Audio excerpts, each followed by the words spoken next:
Hello and welcome to Garibaldi Red as we welcome back our first three-time guest, collecting his hat-trick ball as Reds fan, podcaster, impressionist and comedian Matt Forde as we look back on the highs and lows of last season and ahead to season 2 in the Premier League. Matt Forde, hello, how are you? I didn't realise I was the first hat-tricker. You are. I think there's people who are regulars, but you're the first three-time individual interviewer, yeah. Oh, wow. What an honour. Thank you. What do I get? Oh, well, I would say a signed mug, but it takes me a year to give them out. But if you want me to get Lewis McGugan or someone to sign a mug for you, then I'll do it. I would actually, yes, please. Thank you. He's a lovely man. Man, that goal, I mean, obviously he scored some amazing goals, but that free kick will forever be, his place in Forest history is secure. Oh, yeah. Yeah. If you could scribble on a mug, I think that would absolutely cement his legacy. He's on here all the time. He's very clever about the game today, either way he talks from a player's point of view. So we love him. Right. You can't encapsulate 9 months in 1 minute or two, but how did you find last season? It's wonderful. I mean, there was only a brief period where I did get worried that we were going to get relegated because most of it was just, basically I thought we'd be fine. And, oh man, we're back in the Premier League and we're playing away at the Emirates and the Etihad and Old Trafford. And we've got Premier League patches on our shirts. So all that, I was kind of still in a bit of a daze when it started to really dawn on us that, actually, this is... the only time I thought we were going to go down was after Leeds away. Ah, yes. I was exactly the same, yeah. I thought, this is... and I was lucky enough to go to that. And I just thought, this is terrible. They're going to stay up and we're not. So then when we go on that run and, the Brighton, Southampton, Arsenal games, just like it was... I felt guilty for even having doubted us, but really that was the only point at which I felt, oh no, I've been deluded all year. But apart from that, I just loved the whole thing. I thought it was great. And in the end, so many of those signings turned out to be excellent. There's so many great players. And obviously the home form and atmosphere was just... There was nothing like it in the Premier League. And it's so cool that was our contribution to have the best fans in the league that kept us in the league. And now we can obviously kind of delude ourselves all over again and get all excited.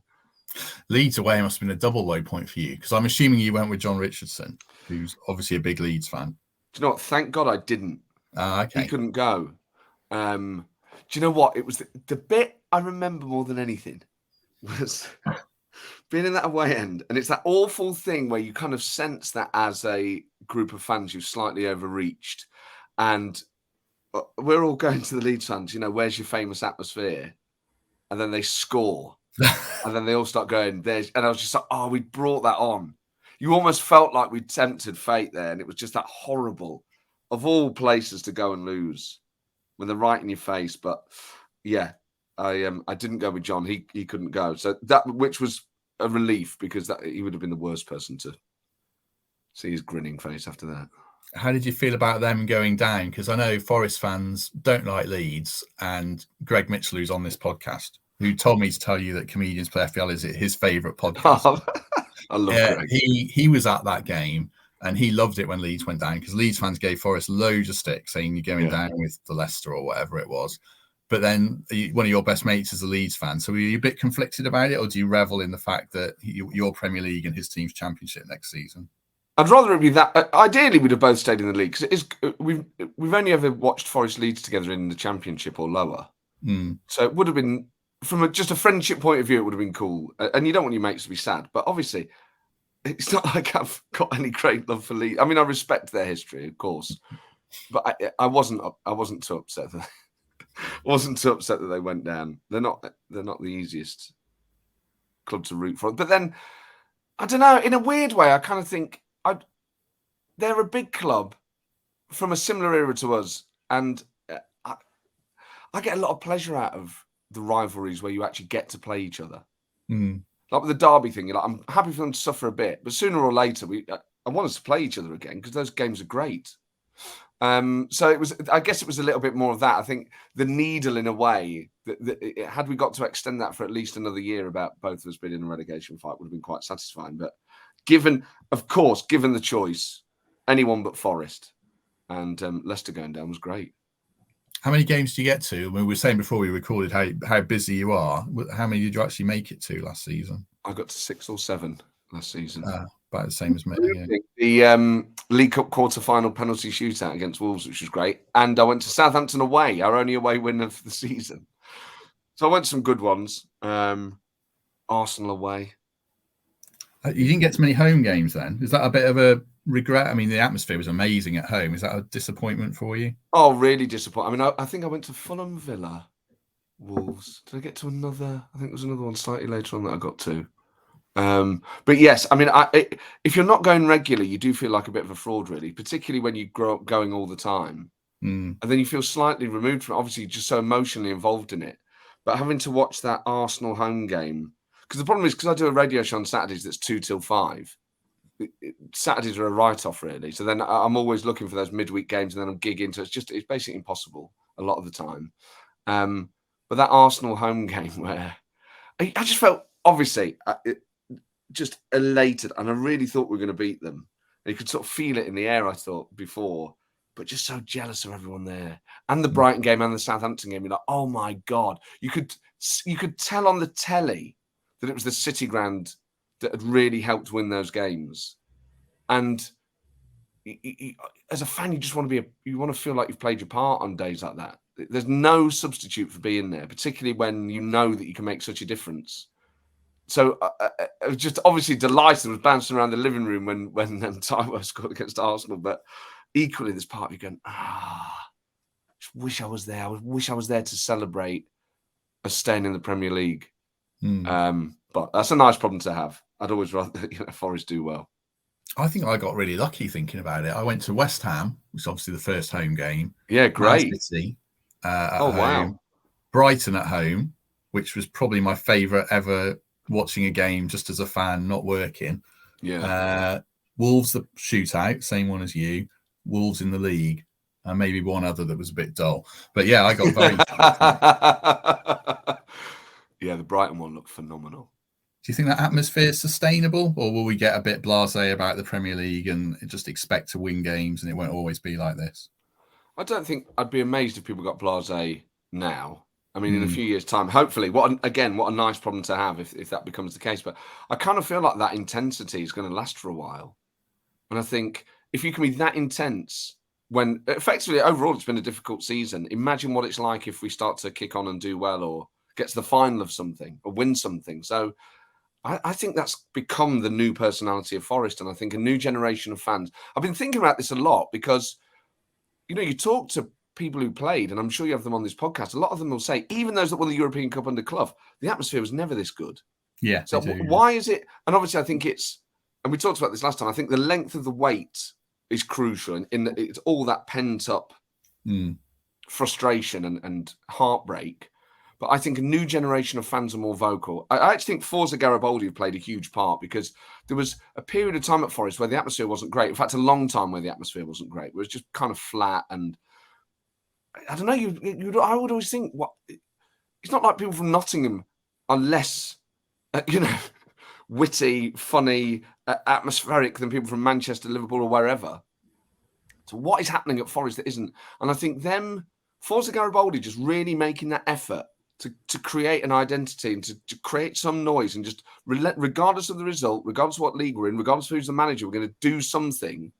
I think that just relentless drumbeat gave these, and then obviously getting to the Premier League, Steve Cooper, all those sorts of things are what's really taking it through the roof. But I think they basically said, we're not going to allow the atmosphere of the City ground to dip below a particular level. And I think they've really helped just make people go, why don't we just bounce around? Because then you watch other clubs. I mean, like I think of Leeds, who have good away support. I remember that Boxing Day game against Leeds where I think we beat them 4-3 or 4-2. And they were all just bouncing around in the away end. 4-2 day. Like, what? And then you go, well, why can't we be like that? Why can't we just enjoy the day? And now we are. Now, Forest fans are, I don't think there's any doubt at all, the best in the league. By a mile. It was really funny watching the Arsenal game on telly because they're all going, oh, what an atmosphere. And Tony Adams is going, well, the Emirates has had an atmosphere this year. And you're like, has it? Like, no way. I've been to the Emirates. It's dead. I've got a lot of respect for Arsenal, but there's just no comparison at all. And I think a lot of fans of other clubs are really jealous of what Forest have done because they go, oh, my God, that's what being a football fan should be about. I wish my club was like that. And it's hard not to obviously just want to be there all the time anyway. But when it's like that, you think, man, the City Ground looks like the coolest place on earth. It's great. Tony Adams was quite funny on that. It was a bit like interviewing a politician. They'd ask him a question, he'd deflect every answer back to when he played for Arsenal, and we were really good. Much better than this mob. Well, do you know what it was? I thought he couldn't hear. Okay, maybe. I sort of got the sense he didn't know what the question was in the first place. That's a political excuse as well. Yeah, sure. Well, yeah. Sorry, what was that? Yeah. Let me talk about my 5 priorities. Yeah. So you've said about the lowest moment of the season, I assume, was Leeds away. Was Southampton away the best moment because you were there, or was there something else where you were watching at home that still eclipsed it? I think the Brighton game. I think Brighton, Southampton and Arsenal, it's almost taken as a trilogy. Obviously, the Arsenal game. Actually, the best one I was at was the Wolves quarter-final, the penalty shootout. That was fantastic. And I just thought we played brilliant football. And, winning on penalties to get to a semi-final was amazing. So that was probably, in terms of the atmosphere that I was at, the Wolves quarter-final was. But I think the Brighton game was such a turning point and such a great performance. And I love them all go, we're tired after the cup final. You're professional athletes. It's just a nonsense excuse. You got beaten by a better team and you couldn't live in the... I genuinely think the atmosphere at the City Ground absolutely poleaxes players because they're used to playing in the Premier League where... And I've been to other grounds this season. I just love going to watch live sports. I'll go and watch anything. So I've been to watch... West Ham play Villa with a mate of mine who's a West Ham fan. I went to Chelsea, Man City. Like, no stadium in England has an atmosphere anywhere near approaching what Forest have. Just nowhere near. Most stadiums are full and dead. They've become, and in a way it's kind of reassuring, because you don't want them to be hostile places, but they've become, it's like, I think for a lot of people it's like going to the theatre now. And playing at Forest must just be such a culture shock for people.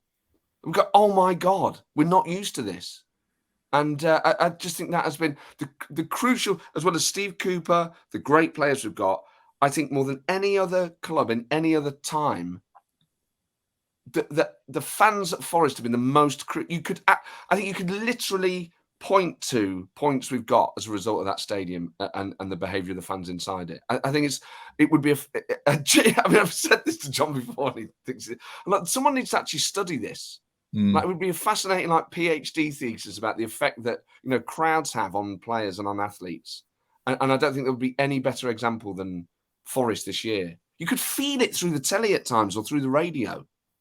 I mean, you know what? When you're watching on the telly, I think it was the Brighton game, but one of those three, and you could see parts of the Brighton Clough stand on their feet for nearly the whole thing. You're like, what is happening? Even people in the Brighton Clough stand are on their feet. This is brilliant. I think it's something really special has happened at Forest now, and I think it will really last. Yeah, I was in the Brighton Clough stand for the Brighton game, and I was barely sat down. I think that's partly because the man in front of me had done a significant amount of cocaine and was actually stood on the top of his chair. And I'm 6'4", and I couldn't see past him. I mean, how that has sort of crept into mainstream football culture is like a whole other podcast. But my God, bizarre. I've not seen so much of it, but I'm sure this guy, I mean, he hadn't been drinking. But anyway, don't want to get in any kind of legal trouble. How would you have felt if we'd gone down? Could you have rallied yourself for this season? Because I know some Leicester fans. In fact, I was talking to one at the weekend when my daughter went to his house and we were chatting in the kitchen, as you do. And he's knowledgeable about the game. He's like, I'm quite looking forward to this season. We've got a rebuild. Connor Cody and Harry Winks are good signings. I'm like, yeah, they are. But if we'd been in the Championship after all those years, there's no novelty value again, really. I'd have hated it. I would have. And I think it's different for Leicester. And even it's different for Leeds. Neither of them had to wait that long to get back up. And they were there more than one season. Obviously, Leicester won the Premier League and the FA Cup. So they've kind of, in a way, who cares?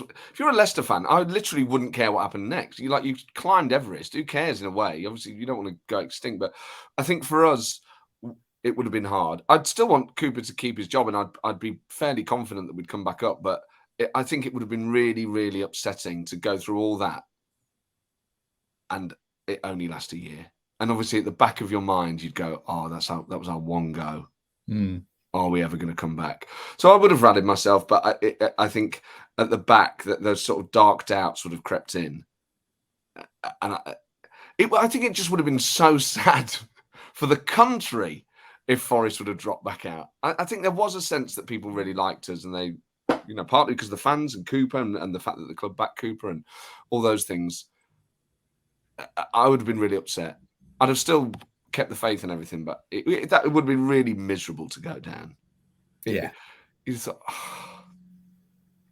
yeah, and that feeling, after that Leeds game where you're convinced that you're going down, it's horrid. And also, I've never understood. I mean, I remember we've obviously been in League One, but the last time we were on the brink before that Ipswich game, chatting to mates, like, "Oh, yeah. I'd rather go down to League One. We can rebuild." You're like, that's not how it works. If you go down, it's harder to rebuild. You got less money, less people go. You lose, you lose your best players. Yeah, you don't rebuild. You dismantle. It's terrible. I think in a way that's just something people tell themselves. In a way, they're just glad the pain's over. They're like, right, I've got my decision. We're relegated. I can live with it. And yeah, we get to go to Plymouth and all these other places. And yeah, maybe we get a promotion season. They are kidding themselves because there's nothing as good as being in the Premier League. So, no, I'd have been upset, but I would have still had total faith in Steve Cooper. Yeah, it wouldn't. I think we learned two things last season. First, if we'd gone down and come back up, it wouldn't have meant as much as Wembley. It would have meant a lot, but it wouldn't have had the emotional resonance. It just would have been like, "Oh, we're back in the Premier League. It opens all those doors. That's brilliant." And secondly, like every Premier League win felt like it meant so much because it was so hard to get any win over the line. There was I don't think any win was comfortable. Like Leicester at home was probably as close as we got, but I know Harvey Barnes missed 2 big chances, so it was like an epic battle to win a single Premier League game, wasn't it? It was, and it was obviously that just I sort of think as well about the start of the season. Obviously, the West Ham result was great, and then we went through that period where it was very, very difficult. And you think actually, I think we've learned a lot now. And we're smart, and obviously the team has gelled. So you kind of hope that we don't go through it in that way again. But I mean, football is really hard, and winning a game of football at any level is really hard. Winning a game in the Premier League, I mean, think of the sorts of players we're up against as well. Even with as much as we love and respect the people who play for Forest, you're up against like Erling Haaland and Harry Kane. These are like global level talent. It's a completely different level to what we played at last year. So the fact that we've stayed up is absolutely, obviously, like credit to the talent of the players and the manager and everything, but it's kind of miraculous because to have been out of the league for basically a quarter of a century and then be up against, like this sort of like elite race of footballer that is like on a different plane to the players we were playing against the Championship the year before. It's amazing that we've managed to draw at home against City, beat Liverpool, beat Arsenal. What a season! I mean, that's got to be. You know what's mad is obviously like the catalogue of Forest history and the big seasons that I was alive for that we remember, like Littlewood's Cup finals and FA Cup final and quarterfinal of Europe and all that, finishing third in the league. I just think last season was one of the best seasons. The last two have been two of the best years it's ever been to be a Forest fan. It's been marvellous because actually everyone knew it was going to be hard. I think there was maybe a little bit of delusion before the season started. We're like, I might finish top half. Or there was definitely like that sort of madness that creeps in. But broadly, the fans were never deluded. Like everyone knew that fourth from bottom was basically the gig, and the amount of pleasure that you still got in a season like that was unreal. It was great. It has to be one of the most enjoyable seasons ever, and that's mad, really, when you look at But we're back. And we've done it. And now that we've stayed in, and I love that interview with Marinakis after the Arsenal game where he's talking about trophies and things. You think, oh my God. Yeah. Come on. Yes. He's not lacking in ambition, which is great. Yeah. Yeah. Yeah. I always at the back of my mind is it won't always be like this as well, which is kind of a pessimistic thing, but I just can't see how it's sustainable. Hopefully we keep progressing, and I'd love what would you love this season? I'd love a boring mid-table Crystal Palace season personally. Well, mid-table would be mega progress. Mid-table would be great because if you think of like last season and some of those really great results we got, it'd be like that plus a couple more. It'd be brilliant, and then you could start to dream about the UEFA Conference League, or whatever, or maybe the League Cup or something like that.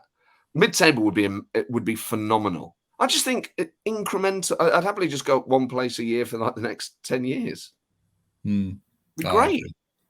Yeah, just to be in the Premier League and hopefully not be in a relegation fight would be nice. Although obviously it's great for the adrenaline, but yeah, absolutely, I agree with you. Mid-table, safety and security, and just get that sweet Premier League dollar rolling through the doors on an annual basis. Which players did you fall in love with over the course of the season that you didn't already love, like Joe and Ryan Yates and Brennan? Danilo and Felipe. I just thought everyone loves Felipe. Man, he is fit. I mean, there's not like he is pure sex, isn't he? Yeah. He's just total. You like every part of him. I think he's the most sexually attractive person that's ever lived. Like when his hair's long, he looks great. When his hair's short, he looks great. With a beard, without a beard, he's just naturally gorgeous. And he's great at football is the crucial thing, obviously, from a Forest point of view. Danilo, my God. Renan Lodi. I mean, just Taiwo in the end, obviously. I mean, you think of the amount he scored, and he was injured for half the season. It's incredible.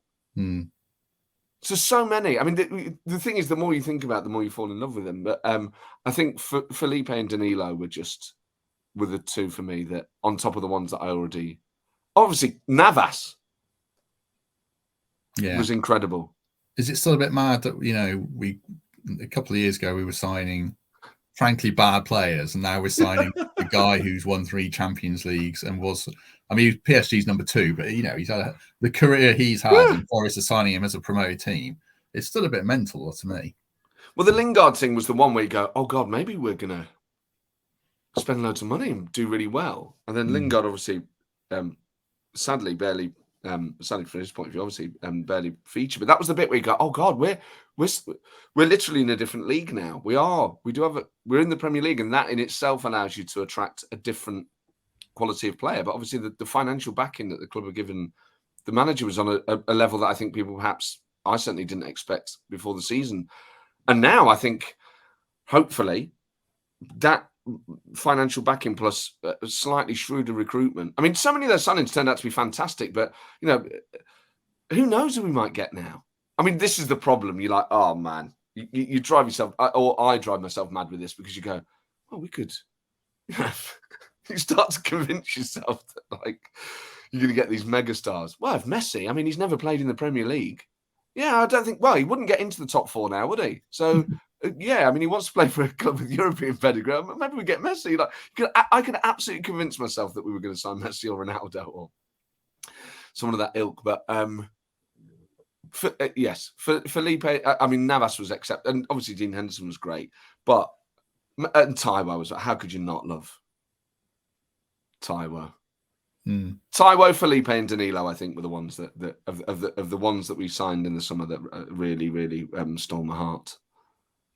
Yeah, I think I think the recruitment was good overall. There were a few duds, but as a percentage out of 30 signings, I think they were far more successful than they might have been, because there was a point where they were signing all those players where I thought, oh, this season could be a real disaster and we could really embarrass ourselves. And obviously it didn't turn out like that. But I think there was a sense the media, especially a section of it, some of them were itching for Forest to fail, I think, so they could laugh at us.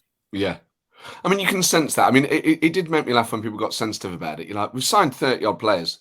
We should expect to have the piss taken. It's an insane amount of players to have signed. And I would see people getting really defensive about it. I was like, don't worry about it. We've signed a load of players.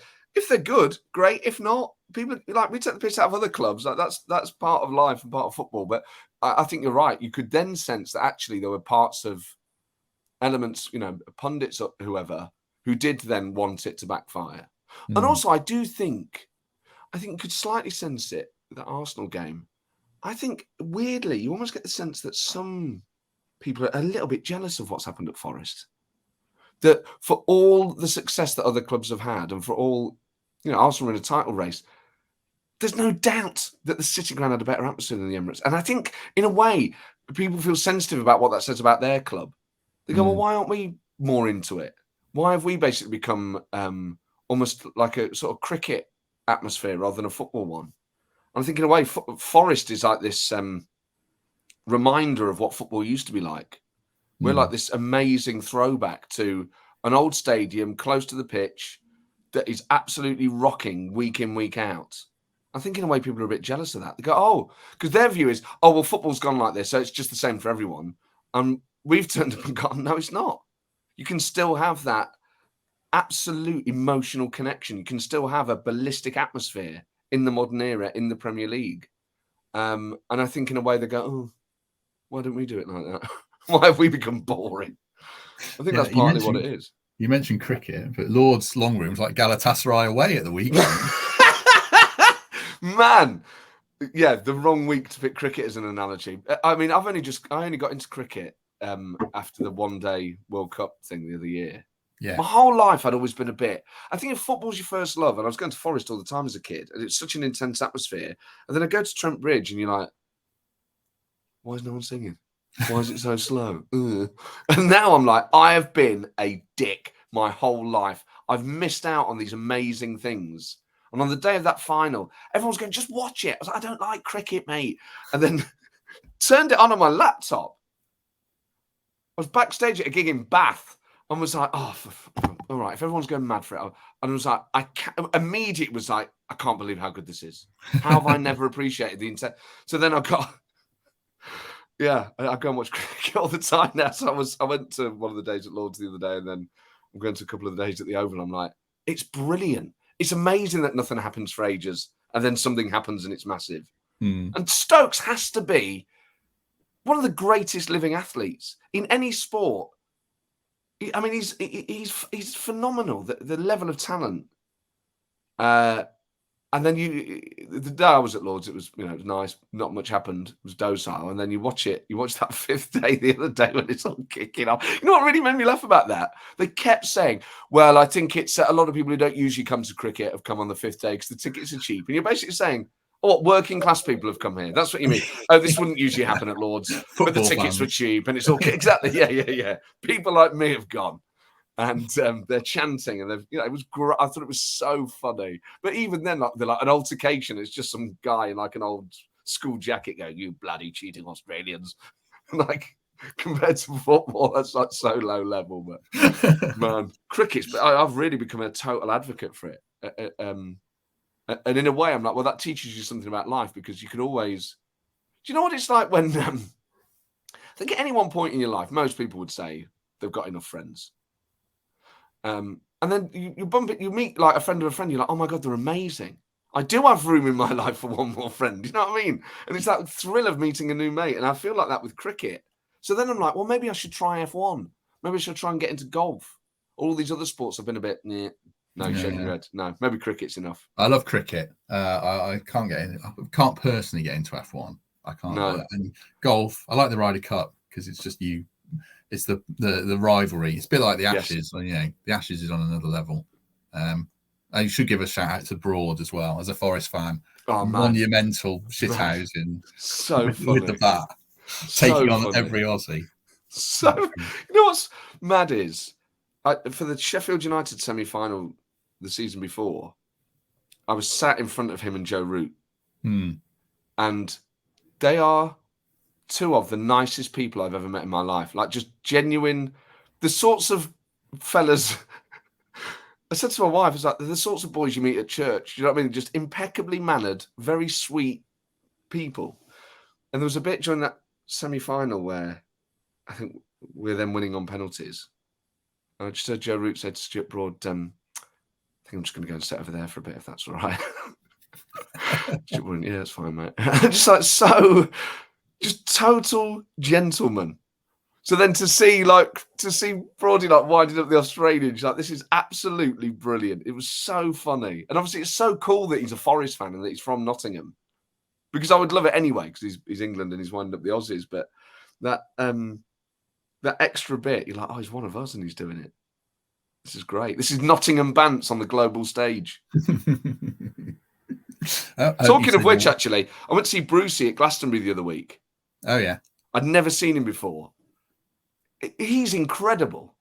And he tried to get like a Stevie Cooper chant going. I mean, there were loads of Forest shirts there anyway. But I was like, gutted. A few people sort of joined in, but he's obviously got like quite a young fan base who probably aren't all Forest fans. You know, so yeah. He's probably got a wider reach.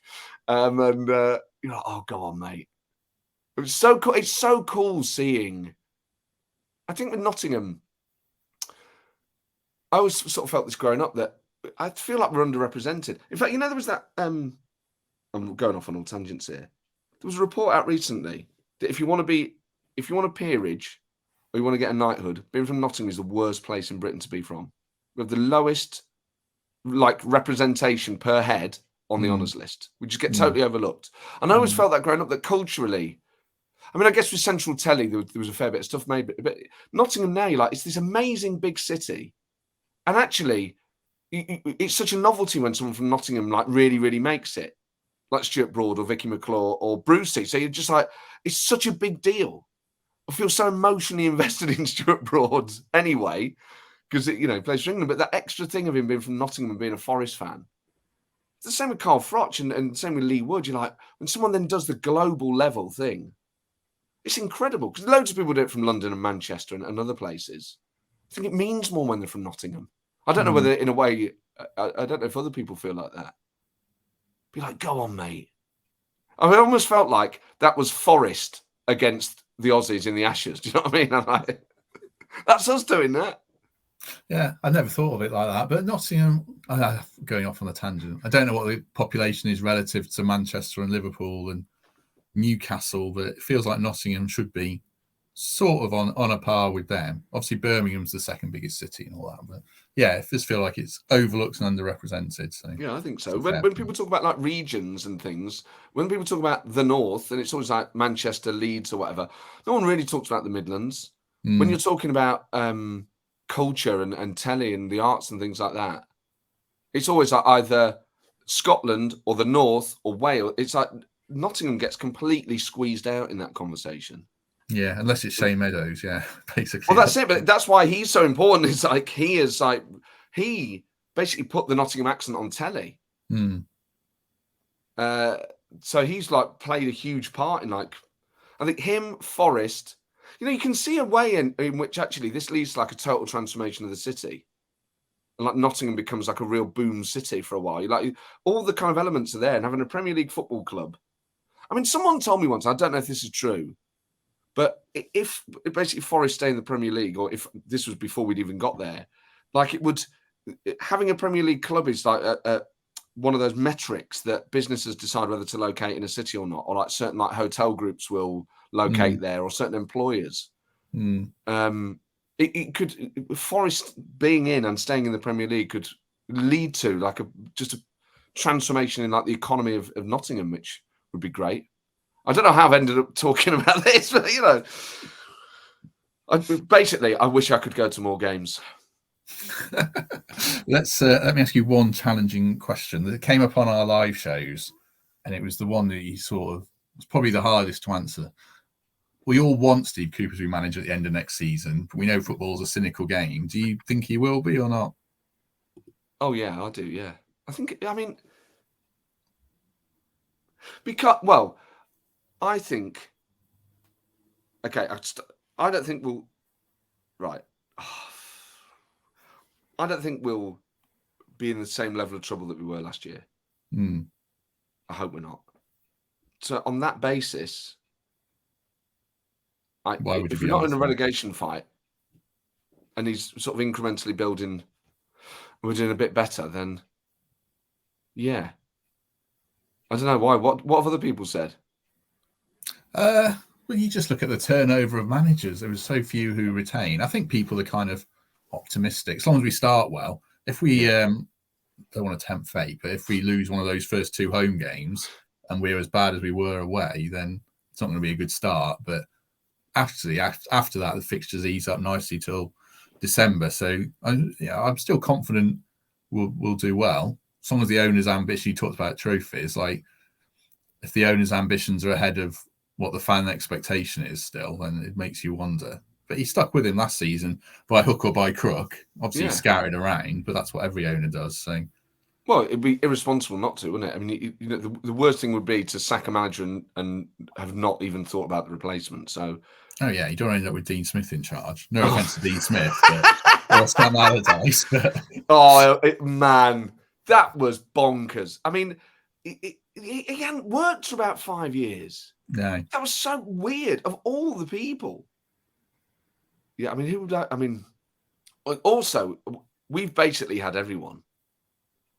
You go through the roll call of the people that we've had over the last 20 years.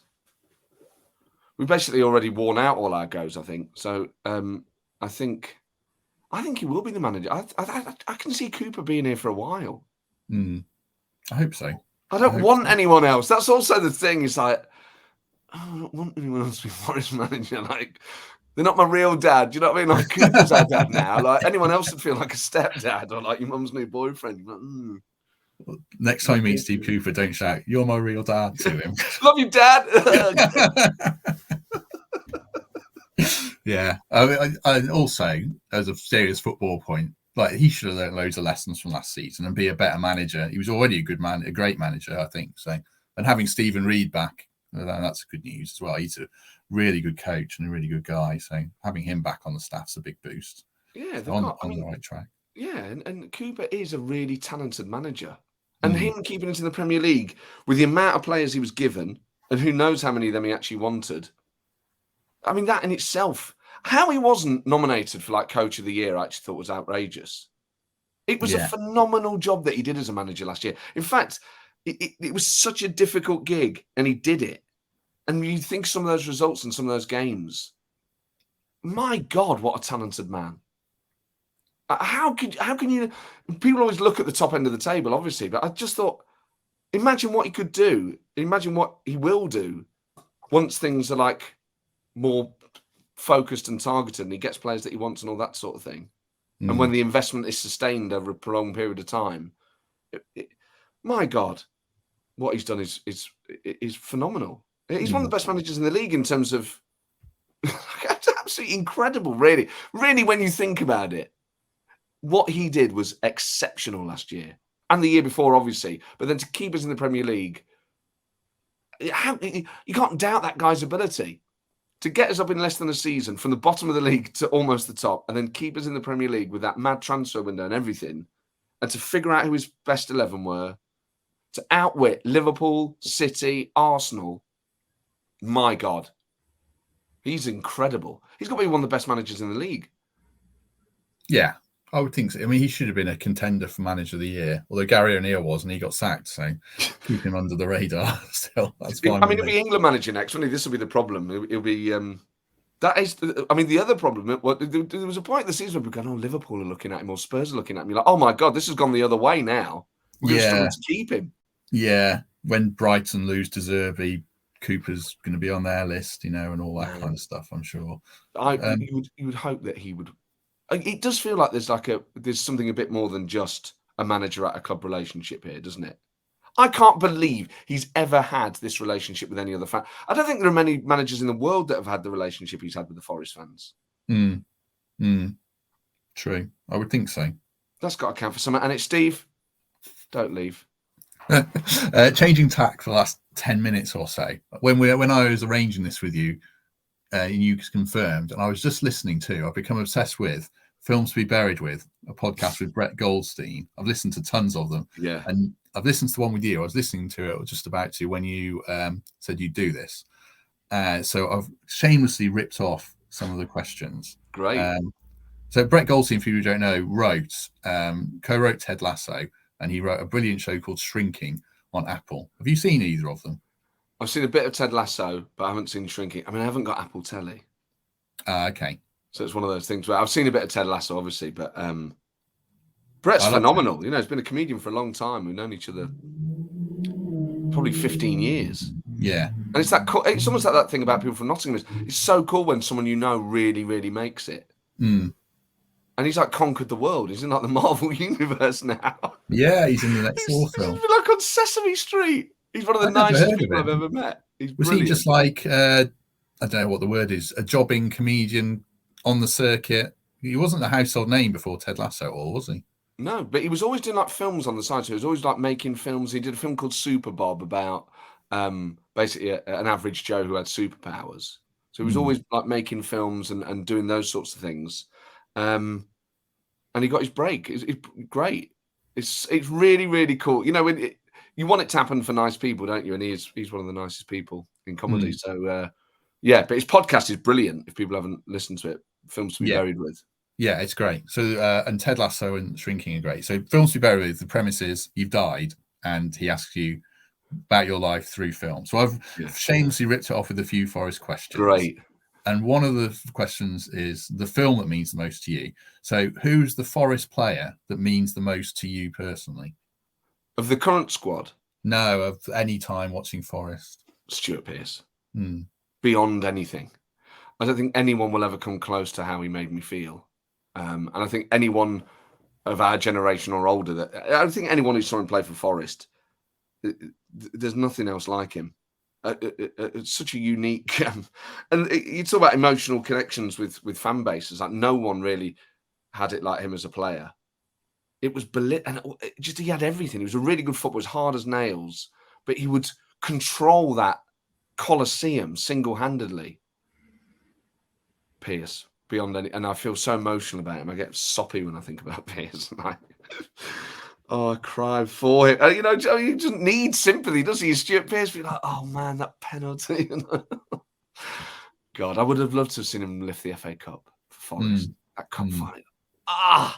And I think that's partly what it is as well. It's, and maybe this is just like a soppy thing, but when there's it's not the perfect story. Do you know what I mean? Like it's an amazing career and it's phenomenal. By any metric, he's a highly successful individual and a total legend for Forest and for England. But like the fact that it's a bit more of a complicated story. You know, it's not Mbappe. Do you know what I mean? He's not one of like the glamour players. He did it the hard way. He was still like a sparky when he was playing for Forest, and they're the elements. It's him missing the penalty that allows him to have that moment in Euro '96. Those wrinkles in the story are what make it great. I just think Pearce is. I'm fascinated by him. I just find him such an interesting person. I think he's hilarious, man. Do you know him? Have you come to know him at all? I've sort of met him a few times. Yeah, I don't know if he'd remember me, but he's like if ever I'm on TalkSport plugging something he's on, he's always very generous. I'm just in awe of him. It's really I don't know how. Obviously, at places like that, they're used to working with ex-pros or whatever. But Pearce is just on such a different level, isn't he? Like it's almost like meeting a former prime minister or something. You're like, once you've played for England that long and you're that much of a national figure, you've crossed over into something else. So I'm always obviously when you meet someone like that, you just want them to like you. You don't want to think, I hope Stuart Pearce doesn't think I'm an idiot. And he may well do, and that's his right. Maybe he's right. Who is the player that you love that other fans don't think is particularly rubbish, but is a bit of a cult hero to you that would be, you know, Pearce is quite an obvious great player. Is there someone else, a more under the radar player that you came to love? Oh, wow. I mean, I think they'd all be fairly obvious. I mean, I genuinely think Andy Reid is one of the best footballers I've ever seen. I think he's one of the best players Forest has ever had. And obviously he was adored at the time. But I think he's one of the most exciting players we've ever had, Reedy. Just absolutely incredible. I still, I think I'd put him in like the top 3 people I ever saw play for, or top 5. So maybe that counts. I mean, all the others would be fairly obvious. I loved Wone and Stone and Collymore Van Hooijdonk. I'm trying to think if there were any. I don't think I understand football enough to like spot the ones that no one else would spot, if you know what I mean. I always like the fairly obvious ones. Gary Crosby was great, but I guess everyone liked him. I'm trying to think. The problem is obviously there's periods of time where the squad turnover is just so high. Yeah. Yeah. You're not going to say João Teixeira or Lee. Yeah, exactly. No, well, Andy Reid's my favourite. Right. Andy Reid's my favourite Forest player I've seen live. Not that he's the best. He'd be up there. He's so talented and so gifted. Mega. But he's one of those that would get you off your feet, especially the first spell when he was younger. And he was actually deceptively quick because he's always been stocky, but he could still run a fullback. So, yeah, he was really good. He was great. I've seen him on the bench as well. Yeah. It's Reedy. He's still there. And you can't help but feel that some of that Reedy magic must rub off on them somehow. That he's got such a talent that it must somehow transmit. Do you know what I mean? Well, if he's there, maybe we're going to play football the way he likes, the way he played it, that really entertaining way. I love it when you see club legends around and about, or in the dugout. Last two. Is there a player who you were just really disappointed? I don't want to say the worst because that's a bit harsh, but a player you had really high hopes for and then they were rubbish that springs to mind. You can't say John Joe Shelby because he still plays. Well, I remember when we signed Carvalho and there was all that fuss around him. Yeah. And you watched him play and you were like, oh. It's club record signing. And I think because of the surname, you're like, we signed Carvalho. You're like, not that Carvalho. It doesn't matter. He's called Carvalho. 30 million quid or however much it was. You're like, wow. And then he could do kind of little tricks and things, but it quickly became apparent. You're like, I don't think he's good enough. I don't think he's very good. I think it's all sort of I think it's all for show. You're like, oh. I've just remembered, actually. Why did I not say Morgan Gibbs-White earlier? When we were talking about new players. One? Oh, yeah. My God. I mean, he's off the scale. I just sort of, you know what it is with him is, I just sort of accept, it feels like he's been at Forest forever. He is incredible. He's got to be one of the best players we've had for years. I mean, and God knows what he will go on to achieve in an England shirt. Morgan Gibbs-White is, how does the chant go? The best on earth. So sorry, where was I then? Yeah, Carvalho. And it was obvious he wasn't up to it. And it was like manager after manager after manager was like, this guy's not good enough. So yeah, that was a bit like, oh, we paid all this money. Maybe sometimes the ones that are the most expensive aren't the best players. I guess it would be like going into a restaurant and just ordering the most expensive bottle of wine, regardless of what you were eating, and whether it was good or not. You were like, oh yeah, sometimes the cheaper ones are better, actually. Do you remember Adama Diakabi? He's mine. We got him on loan from Huddersfield, and there's that one touch that sums up a whole era of Forest. When his first touch cannons it out for a goal kick about 60 yards because he was quick. I was like, oh, if one moment could sum up an era of 5 or 6 years where we were terrible. He reminded me of there was a quote about, when Usain Bolt was trying to become a professional footballer for a bit, and someone said of him, and Diakabi reminded me of that. So he had a first touch like a trampoline. It was such a funny way to put it. Yeah, I guess Diakabi was like that. Last one. Football's ended. There's no games being played anymore. Climate change has wiped out the world.